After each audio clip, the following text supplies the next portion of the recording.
Section 1. Introduction to HUD Employment Lecture Series, Lecture Number 4. Employment Services in Action. Colleagues, this lecture is the fourth in a series of 9 lectures that are being developed on employment-related topics. To download lectures from this series, please go to www.hudhre.info. In today's lecture, we'll take an inside look at 3 programs that have been demonstrating remarkable success in helping people who are homeless get and keep permanent full-time jobs. Each of the 3 programs places more than 60% of their homeless clients into permanent full-time jobs. Their clients who have found full-time work have also been successful in moving into permanent housing. The directors and staff have graciously shared their insights about how they have succeeded. We think that their insight can help you in your efforts to help people escape homelessness through full-time work. These programs offer homeless assistance models for successfully accessing employment services of the U.S. Department of Labor's Workforce Investment System. They also combine those services with other supports needed to help homeless people obtain and retain jobs. This lecture is intended for outreach workers and case managers working in homeless programs and community rehabilitation programs. During this lecture, we'll talk primarily about serving homeless single adults and families, although you might find it useful if you are helping older adolescents as well. There are 10 sections in this lecture. The topics contained in the remaining 9 sections are as follows. Section 2. Overview of 3 successful programs. Section 3. Using employment as a tool for engagement. Section 4. Exploring interests, abilities, and barriers. Section 5. Addressing housing, employment, and other supports simultaneously. Section 6. Targeting training toward rapid employment. Section 7. Keeping focus on the job search. Section 8.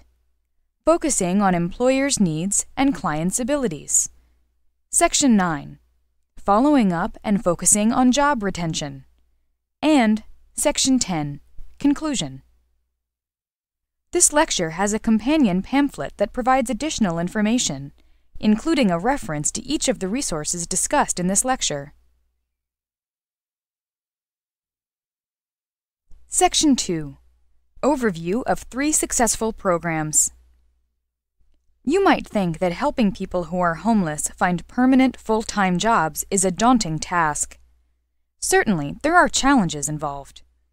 However, from coast to coast, there are programs that are helping people escape homelessness through employment. For today's lecture, we interviewed staff at 3 organizations. Each one operates a successful program, but the programs are run according to different models. The organizations are also geographically diverse, representing the Mid-Atlantic, Southwest, and Pacific Northwest. The 3 programs are as follows. First, we'll discuss the Ywca of Seattle-King County, Snohomish County Homeless Intervention Project, which is located in Washington State. When we discuss the program operated by this organization, we'll often refer to it using the program name HIP. Next, we'll talk about the Midtown Worksource Center at Search, which is located in Houston, Texas. In this lecture, we will specify either the Worksource Center or the larger organization called Search, depending on which activity is being discussed. And, lastly, we'll discuss Jobs for Homeless People, Inc., which we'll refer to as JHP throughout the lecture. This organization operates in Washington, D.C., and a bordering county in Maryland. In Seattle, the Ywca is an agency that provides many services.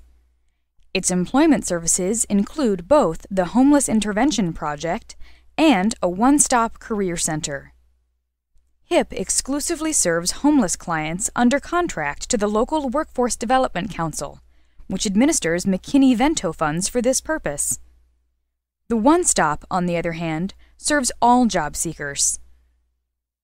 Because HIP is a Ywca program, HIP staff can link clients to the many services provided by the Ywca.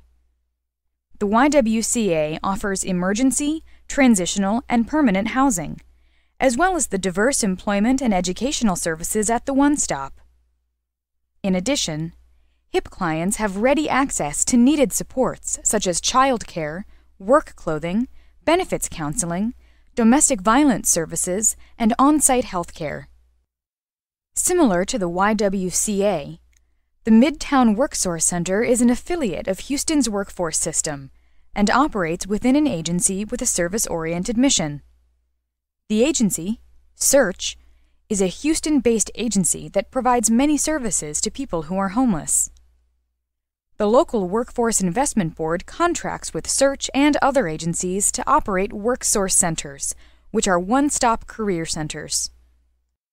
The Worksource Center at Search is located prominently within a building where Search offers a day shelter, meals, medical and dental care, transitional housing, and a business employing Search's clients. The one-stop is open to all job seekers, but because of its location, approximately 95% of the center's clients are homeless.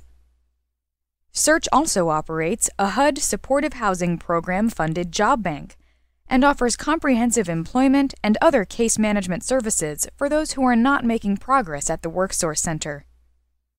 The third organization, Jobs for Homeless People, Inc., is an independent agency that operates offices within several Washington, D.C. area homeless shelters and also has an office to serve people in other shelters and in transitional housing. Clients receive a variety of services from shelter staff, but JHP focuses specifically on employment and providing services needed to support employment. JHP collaborates with the local workforce system, regional employers, and other employment service agencies to help link clients with jobs.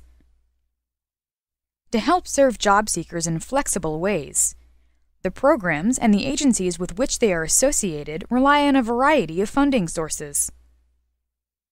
The Seattle Region's Workforce Development Council supports the Ywca's HIP project through HUD Supportive Housing Program funds. However, HIP clients have access to other Ywca resources. In addition, the agency braids funding from the Workforce Development Council, the Continuum of Care, food stamps, and TANF in order to provide services to all job seekers, including those who are homeless. In Houston, Search contracts with the Worksource, a nonprofit employment services agency, to operate the Midtown Worksource Center. Support for the agency's employment services comes from HUD through the Continuum of Care, TANF, food stamps, Hurricane Katrina funds, private foundations, and local educational institutions. JHP relies on public funding sources for a much smaller percentage of its operating budget. About 60% of its budget comes from public sources, such as HUD funding through the Continuum of Care, and support from Washington, D.C. area social services agencies. JHP gets 40% of its funding from foundations, corporations, and individual donors. Looking at success rates, the three programs are similar. Generally speaking, the programs monitor outcomes for people who complete the initial intake process, rather than for everyone with whom they've had contact. Let's look briefly at each program's outcomes. HIP serves approximately 125 people per year, about 65% of which secure full-time employment. Of those who are employed full-time, approximately 80% move into permanent housing. Search provides employment services to between 108 and 135 clients on any given day. Of the approximately 800 people who met with employment counselors in a year, more than 80% obtained employment. However, finding affordable permanent housing remains a challenge. JHP serves approximately 600 people per year, with about 60% maintaining full-time employment for 12 months after placement. Of those clients who work, 70% move into permanent housing, and 80% of housing placements are in unsubsidized housing. These numbers are impressive, and they might surprise you. They certainly dispel many stereotypes about people who are homeless. In the remainder of the lecture, we'll look at how the programs achieve this type of success, documenting what program staff does from the time they encounter a person living on the streets, in transitional housing, or in a shelter, through the job search and the first few months of work. Section 3. Using employment as a tool for engagement. Contrary to popular misconceptions, many people who are homeless want to work. In fact, they might already be working. Nevertheless, people are often reluctant to accept help from outreach workers. Getting people housing or other services often takes time, and some people who are homeless might have had experiences in which they were offered help, but none was forthcoming. Offering people immediate, hassle-free access to employment services sometimes can be a hook for engaging a person. Your client could subsequently access the highly individualized mix of supports that he or she might need to escape homelessness. Offering and following through with immediate help with employment can help build a client's confidence in the agency. An example provided by Search's staff illustrates this point. Search conducts agency-wide outreach, and its outreach teams go out Monday through Friday during the day and 2 evenings a week, talking to people living on the streets of Houston and trying to engage them in the agency's services. One man had rejected the outreach team's past offers of bus tokens, help finding housing, and other forms of assistance. But one day an outreach worker said to him, "Come in tomorrow, and someone can help you write a resume." The man came to Search the next day because he was promised something tangible that the agency could offer immediately. Once he was inside, the agency could offer him a variety of supports that he might need in order to find and hold a job. While this man had rejected other offers of assistance, it is more typical that people who are homeless will already be accepting some form of assistance from social services agencies before they accept employment services. Therefore, the 3 programs we studied prioritize the distribution of information about their available employment services to people who are getting other services from the homelessness assistance system. 3 keys to successful engagement are: 1. Maintaining visibility, 2. Offering promising leads, and 3. Being persistent with outreach and support. Visibility is one key to success. The Ywca's Homeless Intervention Project operates from a location that includes a shelter, transitional housing, and other services for women, so the presence of HIP and the One Stop are apparent to clients. The program also does outreach to Seattle's men's shelters and holds an orientation meeting once a week for homeless job seekers. Similarly, Search's Worksource Center is located prominently in the agency, and people who come in for a meal, shower, health care, or other services see the Worksource Center. The center has a greeter who can talk to people about the Worksource Center and Search's other services, and put the names of interested people on the list to speak with the employment counselors. Many people come to Search specifically seeking employment assistance. Other homeless assistance agencies in Houston refer people interested in employment to Search because of the comprehensive nature of its services. In addition, Worksource does a great deal of advertising for the Worksource centers, including newspapers, magazines, billboards, radio, and TV. All of this leads to a lot of walk-in business.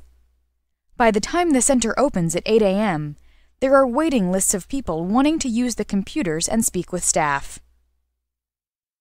Jobs for Homeless People, Inc. promotes its services both through placement of staff in some of the Washington, D.C. region's shelters and in-reach to clients in other shelters and in transitional housing programs. Some shelters have a policy requiring participation in JHP's services, but others do not. In all cases, JHP holds a weekly orientation meeting that offers information about JHP's services, as well as practical advice on getting housing, developing a budget, and looking for a job. The practical nature of the information offered helps to encourage clients to view JHP's services as valuable. Another key to success is the ability to offer valid job leads. HIP and JHP work to identify employers and fields that offer promise, while Search has access to jobs developed by other Worksource contractors. Participants in each program benefit from access to databases of jobs maintained by the local workforce system. Ywca and Search operate one-stops, and JHP participates in the local system's job database.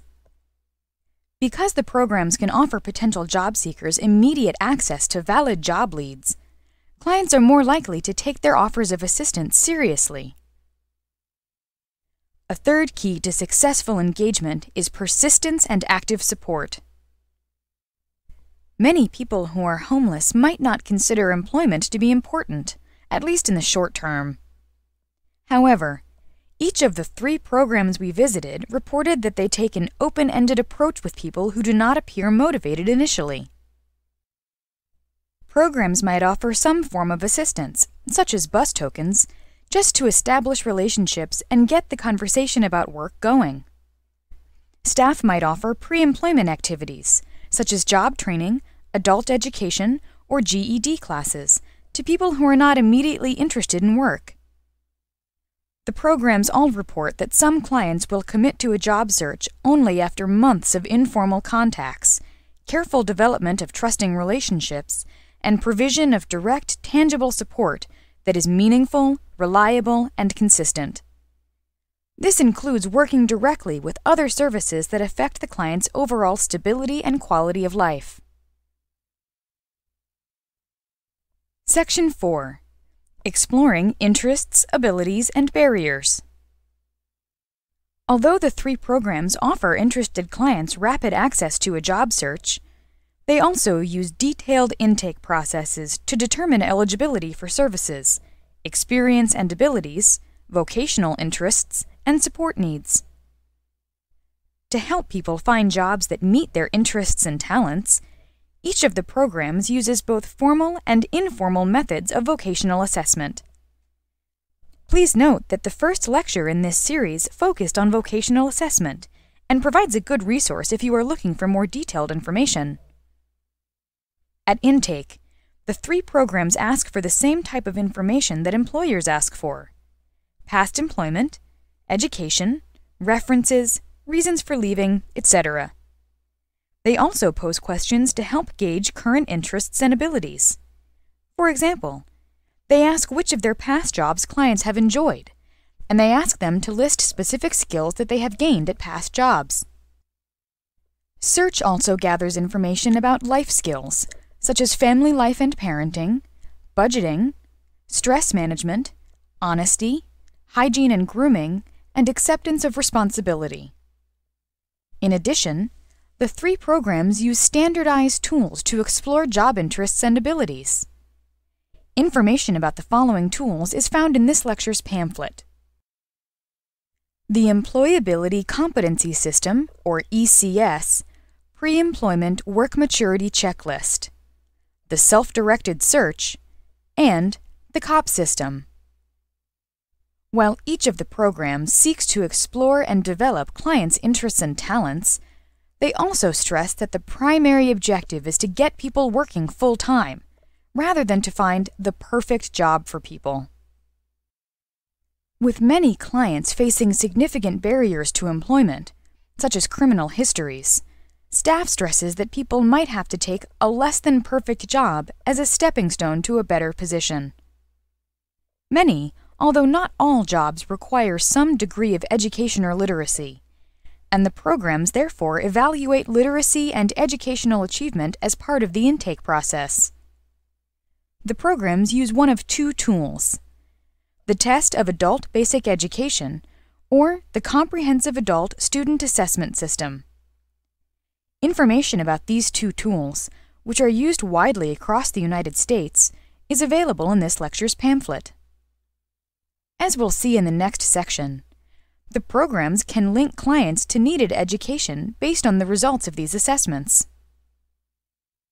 Regardless of the type of job they take, most of the 3 programs' clients will require some sort of support services during the job search and after starting work. Therefore, the initial intake process also includes a detailed assessment of support needs. The emphasis is on identifying those needs that will have an impact on obtaining and retaining work. To best assess the supports that a client will need in order to find and keep a job, the programs collect fairly extensive personal information.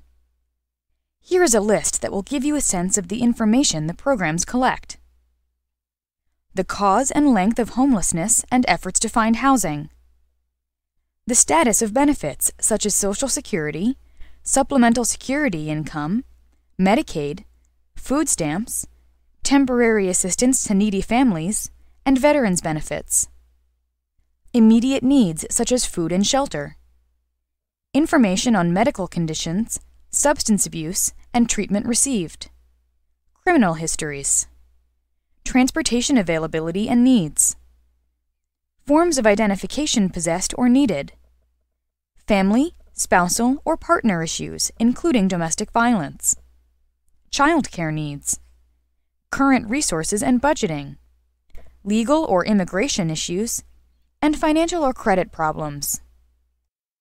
Clearly, the programs gather quite a bit of information from clients, so in the next few sections, we'll look at what they do with this information. Section 5. Addressing housing, employment, and other supports simultaneously. Even people with significant support needs can work successfully, but the approach to providing support differs significantly from client to client. Generally speaking, the programs help people simultaneously pursue both employment and housing. Attaining one often helps with attaining the other. Access to subsidized permanent housing is limited, and employment income provides an alternative to housing subsidies and expands immediate housing options. Similarly, having housing in place, rather than coping with the stresses of homelessness, helps many focus on employment goals. Helping a client pursue employment and housing simultaneously can be achieved in several ways. Sometimes, a staff member of the employment program coordinates with another member of the client service delivery team, such as a case manager from the shelter. In other cases, a member of the employment staff might offer housing-related assistance if the client is not getting help elsewhere. For some clients of the 3 programs, however, finding housing is prioritized, rather than pursuing housing and employment simultaneously. For these clients, homelessness poses an especially significant obstacle to finding a job. The increased need for housing might be the result of a family situation or an issue of safety. It might also be the case that the person has some specific educational, vocational, or support needs that should be addressed before the job search and commencement of work. In cases where time is needed to achieve specific pre-vocational goals, and housing is necessary to achieve those goals, the programs can often link clients to housing for a limited period of time. For example, JHP operates a small number of transitional housing units. The Ywca operates transitional and permanent housing, and Search operates housing and can pay for up to 4 months of housing out of workforce funding. An example of a situation in which the need for housing is directly related to job goals might be a woman with dependent children who needs to complete a 3-month adult education program in order to improve her chances of earning a wage that would allow her to support her family. Outcomes from the 3 programs demonstrate the success of simultaneously addressing unemployment and homelessness. For example, 80% of HIP clients who find work also find permanent housing, and 70% of JHP clients are able to do so as well. Among the JHP clients who move into permanent housing, 80% move into unsubsidized housing. This is an indicator that homeless job seekers not only can find jobs, but also can find jobs that pay a living wage. Housing is only one of a number of needs that the programs should address in order to help their clients find and hold jobs. Support needs are unique to each client, but from program to program, certain needs tend to be more prominent. For example, JHP operates in men's shelters, family shelters, and transitional housing for families. In the family shelters and transitional housing, finding childcare is the most common area in which clients need support. Many of the jobs that JHP is able to find for its clients have non-traditional work hours, such as evenings, weekends, or even overnight. JHP has established relationships with licensed childcare providers that offer services at needed times. Although clients usually qualify for subsidized childcare, there is often a waiting list for subsidies, and JHP provides temporary assistance until the subsidy becomes available. Most of HIP's clients have substance abuse and mental health needs, with most clients already participating in some form of treatment. HIP's case managers frequently work with clients to improve self-esteem and build a social support network to cope with employment-related stress. HIP has a part-time counselor who is a graduate student at a local university. This person provides both assistance and referrals to outpatient and inpatient treatment as needed.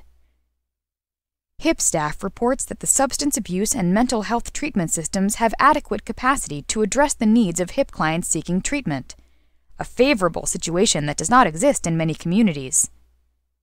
Sometimes, the need for inpatient treatment puts a job search on hold, but HIP resumes working with the client toward the end of the inpatient stay. Placing a client with a history of substance abuse problems often requires increased effort. At times, staff of the programs will vouch for a client's character if the client has demonstrated engagement with both treatment and employment services. For example, the client may have been attending needed classes or following through with the steps that he or she developed to reach employment goals. The programs often place high expectations on their clients, and a client's ability to meet those expectations can be an indicator of character. However, vouching for a client poses risks, as a failed drug screen can damage long-held relationships with employers. Therefore, the programs keep a close eye on substance abuse, either by testing clients or asking them to grant access to their treatment records. Of course, clients often have numerous other support needs that can be addressed while looking for work. When clients come to use employment services at Search, for example, they have access to visiting staff from the food stamp program, the VA, the Mental Health Authority, the hospital, the HIV program, and the Social Security Administration. Clients can also access healthcare and dental care on site, as well as receive help with TANF and subsidized childcare issues. Section 6. Targeting training toward rapid employment. In addition to having support needs, many clients can benefit from some form of education or training in order to help them find better jobs. The types of training and education offered through these programs are geared toward the program's focus on getting people employed quickly. During the initial intake process, the programs evaluate a client's literacy and education levels through the administration of standardized tests. For some clients, no education is necessary in order to help them qualify for jobs that meet their goals and offer a living wage. For others, specific skills or a high school diploma are required to help them meet their goals. In such cases, the programs offer some choices. Because Search and Ywca operate one-stop career centers, they offer educational opportunities on-site. For example, Ywca collaborates with a local community college to offer GED, English as a second language, adult basic education, and alternative high school diploma classes. Search offers GED classes from 9 a.m. to 3 p.m. Monday through Friday. It also has self-paced instruction in its computer lab for clients who need to improve their math, reading, or language arts skills. JHP refers clients as needed for educational services. The programs do offer some forms of training for specific jobs. However, the training is largely geared toward giving people specific skills and credentials for jobs for which employer demand is high. For example, HIP provides training in forklift operation, construction flagging, welding, and hazardous material handling. Search provides training in food preparation through its on-site catering business. The programs also have found community partners to provide training, such as union pre-apprenticeship programs and technical community colleges. As we'll discuss in a later section, cultivating relationships with regional employers and joining with the local workforce system can help to identify the positions for which training can lead to quick results. Some of the other fields that have shown promise for the 3 programs include factory jobs, institutional food service, in-home nursing, adult daycare, and security jobs. Many high-demand jobs require a few basic skills, and linking clients to training for such jobs can keep them on the fast track to employment. Section 7. Keeping focus on the job search. Not all clients of the programs we're discussing require additional education or training for specific jobs, but the programs provide every client with assistance in their job search. For many clients, finding a full-time job can be a challenge, and to meet that challenge, the programs strive to keep people focused on their job search. The strategy is relatively straightforward. Step 1. Give people access to good job leads. All of the programs give their clients access to computer banks that they can use to search for jobs. They encourage clients to use the computers regularly. For example, JHP expects clients to use the computers 2 to 5 times per week. All 3 programs offer access to job leads through the local workforce system. Ywca and Search operate one-stops, and JHP participates in an online database known as Work, which is spelled W-O-R-C. Work is maintained through the collaborative effort of the workforce system, regional employers, and employment agencies. The programs might also provide people with leads that come in through their network of contacts, and clients can participate in job fairs or on-site interviews, or meet with a representative of an employer of the day through the one-stop career centers. Step 2. Help them pursue the leads. The programs teach clients self-representation skills. These are skills that teach them how to sell themselves to employers. Based on individual discussions with the client, staff might help the client to develop a formal resume, sample cover letter, or a master job application. A master job application is a written summary of past employment, education, etc. that the client can copy into written job applications in order to avoid grammatical or other errors. By being well prepared, upfront, and articulate in addressing issues, a client can increase an employer's interest in hiring the client based on presentation and character. Step 3. Make sure they follow up. Some clients might need encouragement or prompting to make sure that they are aggressively pursuing the leads that are available. People might lack confidence or not look forward to a particular job. However, the programs stress to them that career development is an ongoing process. Unsuccessful job interviews can be learning experiences, and less than desirable jobs can be stepping stones. JHP, for example, expects clients to go on 5 job interviews per week. Step 4. Help them get the job. Another aspect of teaching self-representation skills is preparing people for job interviews. For example, staff might practice a job interview with a client. For clients who face a particular obstacle to employment, for example, a criminal record, staff might help them write up a script of how they will answer certain questions and rehearse those questions and answers with the client. Programs also provide practical support in participating in job interviews. They can provide bus tokens, appropriate clothing, and childcare during the interview, for example. Or they might arrange a reasonable accommodation. One program arranged a sign language interpreter for a client, who then got the job. Step 5. Help them to get to work and do the job. Sometimes, the biggest barriers to re-entering the workforce begin when a person is hired. People might lack the clothes, equipment, transportation, or childcare to work, or they might have lost touch with basic workplace smarts. The programs are especially careful in the critical first few weeks of work to make sure clients know how to get to the workplace, have enough bus tokens to get there, are dressed appropriately, and have the right tools. Programs might give clients gift cards to discount stores, or even take a client to the hardware store with a list of tools provided by the employer. Staff makes sure that childcare is covered until the client can pay for it.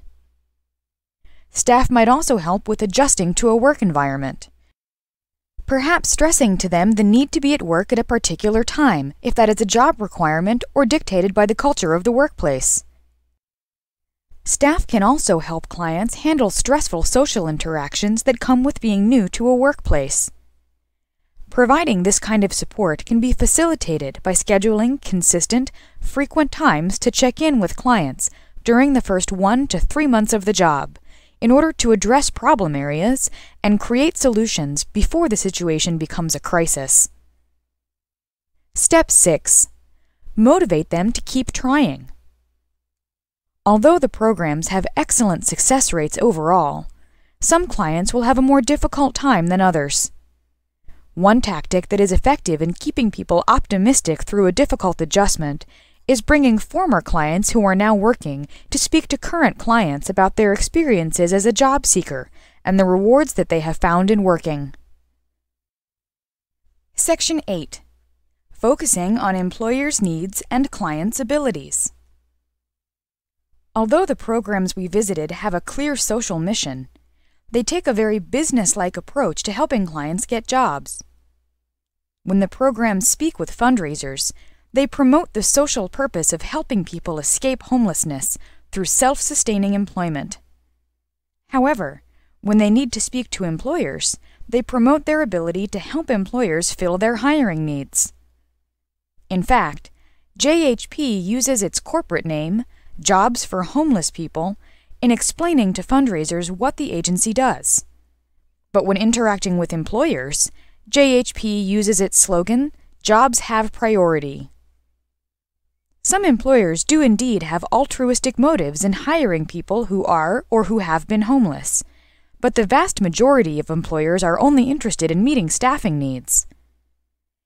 JHP and HIP are actively involved in client development, meeting with employers to identify their hiring needs and making it easier for clients to apply for jobs. Job development is not a part of Search's contract with Worksource. However, Worksource has job development contracts with other agencies, and clients of the Midtown Worksource Center have access to these jobs, additional job leads, on-site job fairs, and direct referrals to employers through the affiliated one-stop. The programs identified 5 keys to successful job development. First, dig deeper when looking for job opportunities. Sometimes, a region's major employers are a good source of jobs for homeless job seekers, and sometimes they are not. HIP, for example, has found that major regional employers have not been a big source of opportunities for its clients. JHP's staff members bring cards with them wherever they go, restaurants, gas stations, stores, and ask if they know who is in charge of hiring, and whether they know who provides services such as security and cleaning. Some industries have much greater hiring needs than others, and it is important to go where the grass is greenest. Second, avoid stigmatizing clients unnecessarily. For a time, JHP promoted to employers the tax incentives associated with hiring their clients who were leaving welfare. However, the employers only needed to employ the clients for 90 days in order to qualify, and JHP found that employers were laying off those clients on the 91st day. JHP staff realized that they could find jobs for clients without promoting these tax incentives, and clients no longer face this problem. Third, focus on abilities rather than disabilities. The programs noted that employers generally want to treat their clients just like they would any other employee. Thus, the programs try to operate just like any other employment agency and remain behind the scenes after a client takes a job. HIP staff sometimes communicate with employers with whom they have a more established relationship to get feedback if a client has an unsuccessful job interview or work experience. Such communication is designed to help the agency refer clients who meet the employer's needs, as well as to help the client learn from the experience. Fourth, develop long-term relationships with employers. Some clients are more difficult to place than others, and the programs have found that by developing ongoing relationships with employers, those employers see the programs as a source of quality employees. They are willing to take a chance on some applicants with less than stellar work histories, or even major issues such as criminal histories or recent substance abuse. The programs find ways to identify people who are truly committed to changing their ways, before recommending them to an employer with whom the agency has a long-standing relationship. And lastly, spend the most time on employers that offer good pay and benefits. At JHP, for example, the assistant director concentrates on cultivating relationships with employers who offer better pay and benefits. Through persistence, JHP has established relationships with government agencies that offer employees excellent benefits, making it much easier for clients with family responsibilities or health issues to work full-time. At the same time, case managers continue to pursue job development with employers that may not offer the best pay or benefit packages, but that hire frequently and have few employment prerequisites. All three programs report that placing individuals in jobs with growth potential is a programmatic priority. Section 9. Following up and focusing on job retention. The work of an employment agency does not end when the client gets a job. The programs we visited do follow up with clients for varying lengths of time. JHP has the longest formal follow-up period, keeping in contact with all clients for 1 year. The other programs have shorter follow-up periods, although they might follow certain clients for longer if they need more support than most. Follow-up achieves two purposes. First, it helps the programs monitor their success. Second, it helps clients adjust to work and have a greater chance of succeeding and advancing in their careers. The programs use a variety of information-gathering systems to collect data on their clients and thus track their current status. There are several tools discussed in the pamphlet. Among them is the Homeless Management Information System, or HMIS, which is accessed by various software programs and can generate numerous reports. The programs collect several pieces of information to evaluate outcomes. They examine entry into full-time employment and retention for 90 days and 120 days. They also examine housing outcomes, such as the entry into permanent housing and unsubsidized permanent housing, as well as the upgrade of housing, such as moving from a shelter to transitional housing. During the follow-up phase, the programs also offer job retention services and assistance to clients in adjusting to work life. Much of this assistance comes in the form of practical advice, such as suggesting actions that can be taken to minimize stresses at the job and avoid potential relapse. Assistants can also be serving as a sounding board for people who are having unpleasant experiences at work, and reassuring them that people can succeed in jobs even when there are difficult people to deal with. Staff also helps with issues such as finding housing that meets a client's needs, working out issues with transportation and childcare, and other ongoing support needs. There are also many support needs that often require attention. Clients may need practical support for clinical issues that might arise, such as coping with medications, symptoms of mental illness, or addiction. They may need help scheduling adequate support with treatment providers that does not interfere with work, and they may need input on identifying new ways to cope with stress and discomfort. Some clients might need additional supports in order to continue working successfully. By keeping in contact with these clients, the programs are often able to link clients to the needed supports and keep them in the workforce. For example, the programs might have an agreement with the local vocational rehabilitation office that the employment program will arrange for supports during the pre-employment phase, and that the vocational rehabilitation will provide needed supports once the client is on the job. The programs offer a few suggestions about following up with clients. First, develop collegial relationships with clients during the job search. When clients view staff as confidants, they are more likely to want to continue talking to staff. Many former clients call to share when they get promotions, raises, or better jobs. Using a sense of humor when dealing with clients helps staff to establish this level of rapport. Second, offer some form of incentive to meet with staff. For example, the programs might distribute a weekly or monthly transit pass during each meeting with the client, offering the client a reason to get to the follow-up meeting. Third, avoid interference with the client's work performance. The programs do their best to avoid contacting the client at work, and make sure that staff is available to meet with clients at times that do not conflict with the client's work schedules.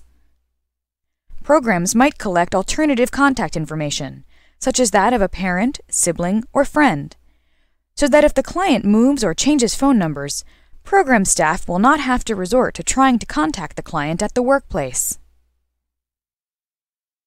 Section 10. Conclusion. Today's lecture should have given you a pretty good picture of how 3 programs thousands of miles apart and following different models have achieved similar success rates in placing homeless job seekers into full-time positions. We appreciate the contributions of the staff and directors of the 3 programs, and we hope that their insights can help you in your efforts to help people escape homelessness through employment. Here are the key concepts that you should remember and apply to your practice. Explore clients' skills, abilities, and interests to determine what they can offer to employers. Carefully identify client support needs, remembering that each person is different, and figure out how those needs can be met in a sustained way. Help clients to address housing, employment, and other needs simultaneously. Partner with the local workforce system for training and job leads. Make sure that clients are hitting the computers, going to job fairs, and scheduling interviews. Provide clients with the clothes, transportation, and childcare they need to get to those interviews. Assist clients to prepare adequately for discussing difficult situations and issues during job interviews. Remember to focus on clients' abilities and employers' needs, rather than the social issue of homelessness. And follow up to make sure that clients have the support they need to get to work, do the job, and cope with challenges on the job. Partnerships between the homelessness assistance and workforce sectors can make these steps much easier to accomplish. Our visits with the 3 programs resulted in an abundance of useful information, much more than we could cover in this brief lecture. This lecture's pamphlet contains more detailed information about the topics we discussed today. It also covers additional topics, such as the program's eligibility requirements, information collected from clients for administrative purposes, and what the programs look for when hiring employment staff.